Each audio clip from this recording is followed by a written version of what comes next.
let's clean this mat up and make it look brand new again. This video is going to be a little bit different than some of the other videos you see out there, because at the end I do something that no one else does that I've seen on YouTube whatsoever. So please follow along.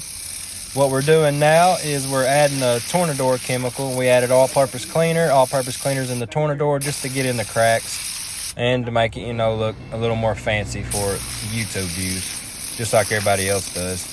But once you apply the Tornador and get all the cracks, you want to scrub it as hard as you can, make it look like you're working very, very hard, really working harder than you normally should, because I got another video that shows you how to do it the easy way, but this right here is the hard way to do it.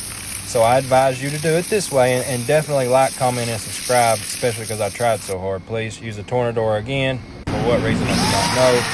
Take the drill brush and drill over everything that you've already brushed with the manual brush. Why that was incorporated, I don't know either. But let's just keep on drilling. Drill, drill. Please stay along with me at the end. I do have something important to show you that I do different. So please keep on with the audience attention. I need my engagement to go up. All right, use the power washer. See, I've sped it up to 2 as fast as I can get it without it looking funny. But look, it's wet. It looks so clean right now while it's wet. Oh my goodness, look how great it looks. Okay, you just keep power washing. Thumbs up. That's me. Now we gotta let it dry. So let's add to the effect. Oh, I missed a little bit. Let's add to it. Let's use the Tornador air cycle just to pretend like we're actually drying it out, but really the sun did it. So I'm going to make the clip appear as though I actually dried it, but I did not dry it. It was still wet. No matter how hard the Tornador blows. Okay, you see that?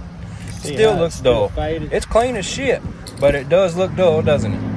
So here's what I do. I go to the Dollar General.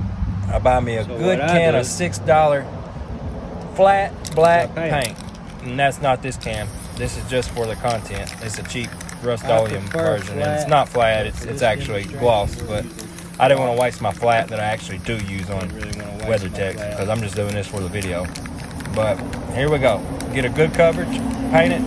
Equal coverage. Oh man, it's going to look good when we get done. Any run lines. And don't hit that WeatherTech emblem, because that says a lot. That adds to the value if it's not blacked out. It's not like rims, you don't want to black those out. Okay, the video's almost done. You can continue to watch though. I'd appreciate it. We're about to transition, and boom, there we go.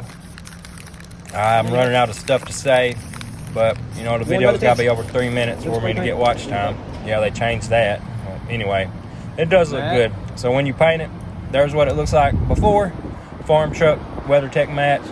I can make them look brand new, no matter what I do. Check out my other videos.